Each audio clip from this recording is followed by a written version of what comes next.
Que a paz do Mestre Jesus possa nos envolver hoje e sempre.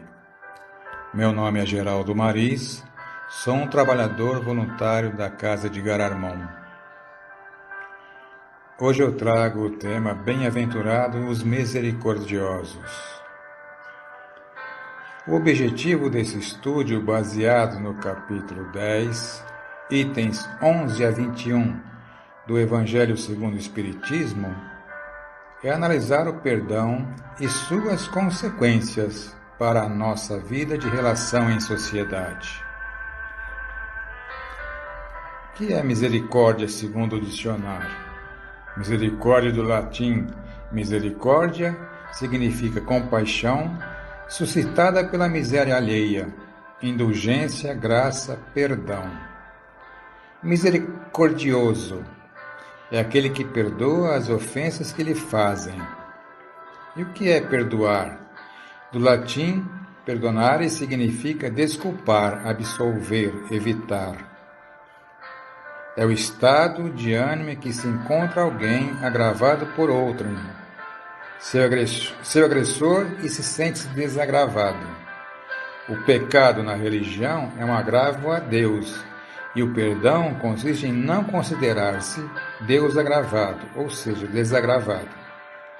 Ofensa, do latim ofensa, com 2 F, significa injúria, agravo, ultraje, afronta, lesão, dano. Causar mal físico a alguém, ferir suscetibilidades. Na antiguidade clássica grega, pouco se escreveu acerca do perdão. Entende-se que esses filósofos estavam mais preocupados com a questão do conhecimento racional e da prática de conduta. Contudo, nas entrelinhas das filosofias de Sócrates e de Platão, considerados os precursores do cristianismo e das ideias espíritas, encontramos muitas acepções sobre as virtudes, a questão do bem e do mal, a justiça e etc. Não é preciso jamais retribuir injustiça por injustiça, nem fazer o mal a ninguém. Qualquer mal que se nos tenha feito, poucas pessoas, entretanto, admitirão este princípio, e as pessoas que estão divididas não devem senão se desprezar umas às outras. Não está aí o princípio da caridade que nos ensina a não retribuir o mal com o mal e de perdoar aos inimigos? É lugar comum no Antigo Testamento de Javé é o perdão, entendido em termos antropomórficos. Palavra difícil de falar, viu, gente? Minha língua aqui está dobrada. Antropomórficos. As orações para obter o perdão são comuns, embora desprovidas de razão explícita. O caráter misericordioso de Javé é suficiente para conceder o perdão. Há dizeres referentes à confissão do perdão, à conversão do pecador e ao pedido de perdão. João Batista pregava o batismo do arrependimento para a remissão dos pecados. Jesus mesmo reivindicava e exercia o poder de perdoar os pecados. O perdão da pecadora. O cristão conhece a salvação através do perdão dos pecados. A diferença entre o Velho Testamento e o Novo Testamento é que neste último o perdão vem através do Cristo. Todos os pecados vos serão perdoados, menos o cometido contra o Espírito Santo. Em Mateus capítulo 6, versículo 14 e 15, nós encontramos: Se vós perdoardes aos homens as faltas que eles fazem contra vós, vosso Pai Celestial vos perdoará também vossos pecados. Mas se vós não perdoardes aos homens quando eles vos ofendam, vosso Pai também não vos perdoará os pecados. Deus perdoa? Como? Deus não derroga as suas leis. A oportunidade de resgatar a culpa já constitui em si mesma um ato de misericórdia divina. E daí o considerarmos o trabalho e o esforço próprio como a luz maravilhosa da vida. É por isso que Jesus recomenda-nos perdoar não 7, mas 70 vezes 7. E recomenda-nos, porque sabe que vivemos num mundo de provas e expiações, sujeitos aos mesmos erros cometidos pelos outros. Perdoar os outros é perdoar a nós mesmos.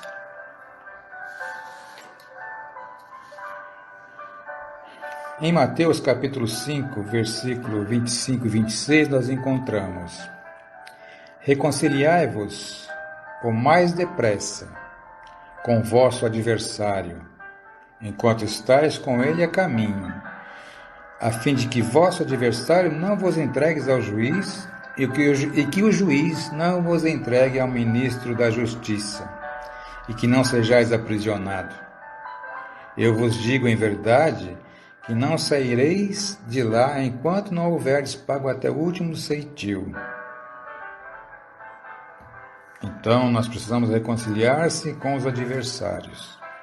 A orientação de nós reconciliarmos com o adversário enquanto estivermos a caminho é porque no perdão, além do efeito moral, há também o efeito material, ou seja, mesmo depois da sua morte, o espírito continua vivo. Caso tenha partido com o coração cheio de mágoa contra nós, as suas vibrações de ódio atingir-nos-ão com mais facilidade, devido à sua invisibilidade. Em Mateus capítulo 7, versículo 1 e 2, encontramos: não julgueis para não serdes julgados, porque vós sereis julgados segundo tiverdes julgado os outros, e se servirá para convosco da mesma medida da qual vós servistes para com eles. Isso significa: não julgueis para não serdes julgados. Nesta passagem evangélica, Jesus não está nos exortando à passividade enquanto o mal cresce. Recomenda-nos o dever da indulgência, porque não há ninguém que dela não tenha necessidade para si mesmo.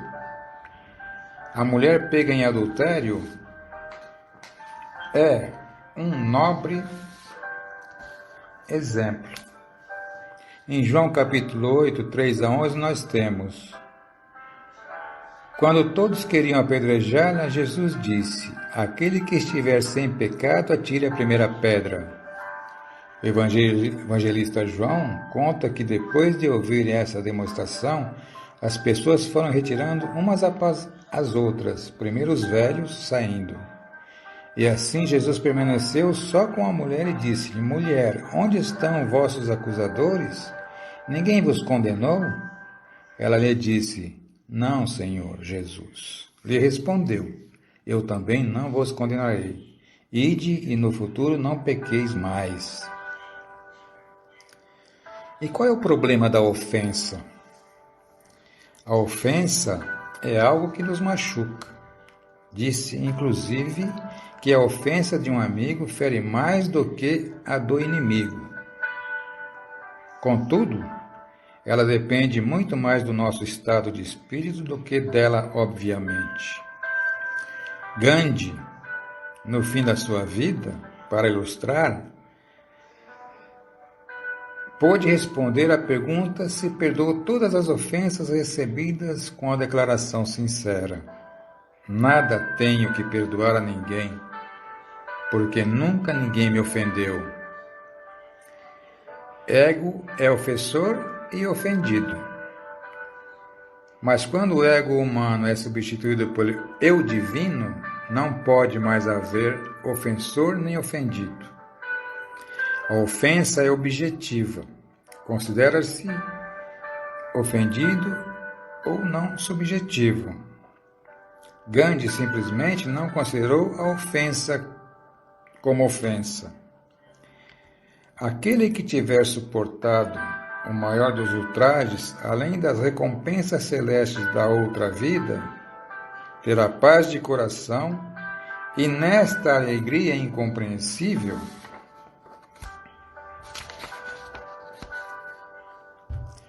e agora nós vamos entrar no esquecimento da ofensa.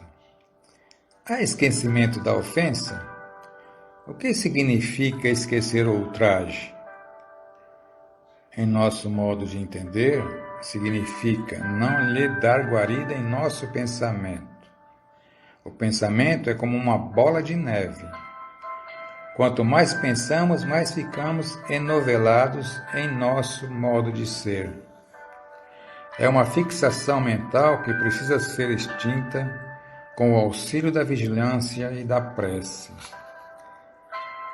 As explicações do Mestre Jesus no livro Boa Nova complementam as nossas ideias. Ele diz: não será vaidade exigirmos que toda a gente faça de nossa personalidade elevado conceito? Pedro, o perdão não exclui a necessidade de vigilância, como o amor não prescinde da verdade. Ação e reação. Nosso destino é a perfeição. Nossa caminhada é evolução em sentido positivo. Determinismo e livre-arbítrio são as faces do mesmo plano que nos sustenta a caminhada. O livre-arbítrio consiste na liberdade que temos de poder dar impulso às nossas ações, contra ou a favor das leis divinas. Não nos esqueçamos de que a lei do progresso é inexorável. O que fizemos de mal tem que ser refeito. Quem sabe se a pessoa que nos ofende não será aquela mesma que ensinamos a atirar uma pedra? Se praticarmos atos bons, o resultado será atos bons. Se praticarmos atos maus, o resultado será os atos maus, mas com o condicionante de que teremos de recapitular a ação, quer nesta ou em outras encarnações, para transformá-la em um ato bom.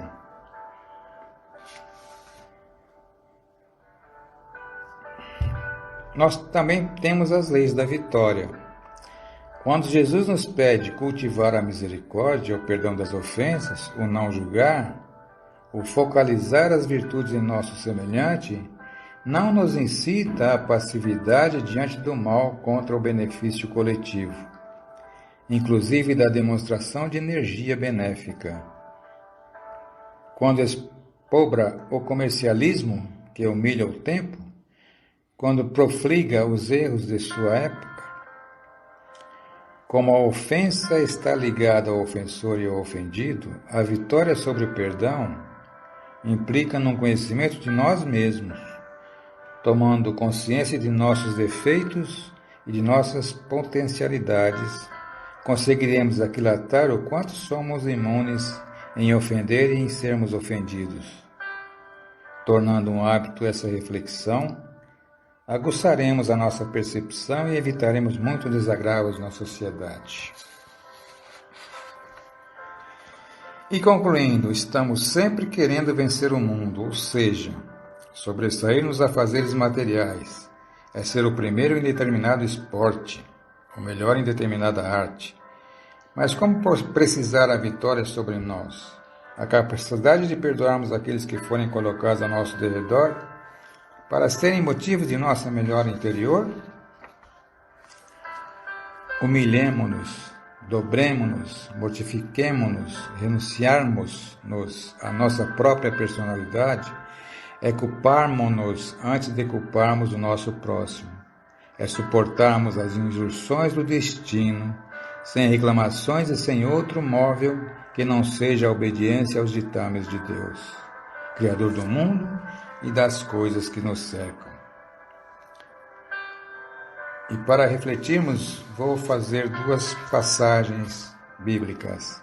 Primeiro, Deuteronômio, capítulo 11, versículo 8 a 11. Guardai, pois, todos os mandamentos que vos ordeno hoje, para que sejais fortes, e entreis e ocupeis a terra que passais a possuir, e para que prolongueis os dias na terra que o Senhor jurou dar a vossos pais e à sua descendência, terra que emana leite e mel. Porque a terra que passa a possuir não é como a terra do Egito, de onde saíste, em que semeavas a tua semente e a regavas com teu pé como uma horta. Mas a terra que passais a possuir é terra de montes e vales, da chuva dos céus beberás as águas. Em Salmos, capítulo 37, versículos 1, 2, 3 e 4. Não se aborreça por causa dos homens maus e não tenha inveja dos perversos, pois, como o capim, logo secarão, como a relva verde, logo murcharão. Confia no Senhor e faça o bem. Assim você habitará na terra e desfrutará segurança. Deleite-se no Senhor e Ele atenderá aos despejos do seu coração. E agora uma mensagem. Eu quero fazer uma pergunta para todos vocês. Você já imaginou se Deus realizasse tudo que você quisesse, pedisse e desejasse? Imagine só, pense comigo, imagine. Pense que a partir de hoje, tudo que você murmurar e reclamar será tirado de você. Aí você diz, eu não aguento mais a minha mãe. Pronto, sua mãe morreu. Nossa, você está judiando hoje, hein, Geraldo? Mas isso é para que você possa pensar nesse dia. Imagine só, meu cabelo está horrível, odeio meu cabelo. Aí você fica careca, pronto, fica sem cabelo. Não dá para engolir o meu emprego, nossa, o meu patrão é terrível.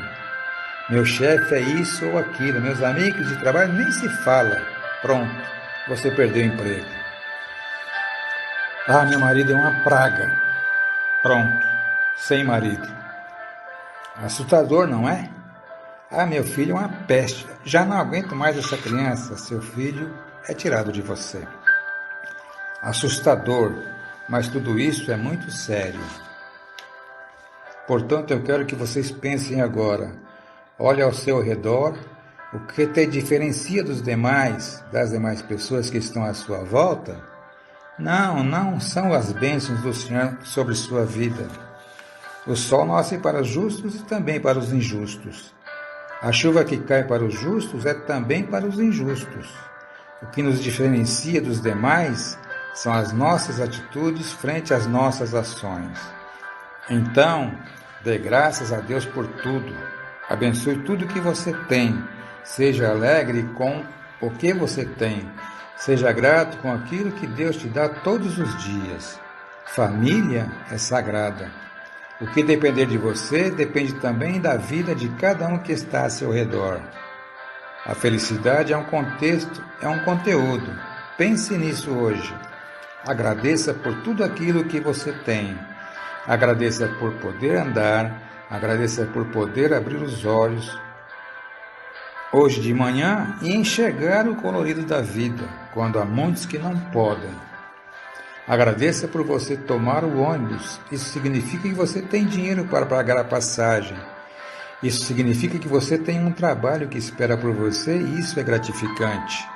Agradeça por você ter seu esposo, por você ter sua esposa. Agradeça pelos seus filhos. Agradeça hoje. Pense nisso. Sabe de uma coisa? O momento é você quem faz. Muito obrigado pela atenção e que Deus abençoe a todos nós. Obrigado por ter ouvido. Amém.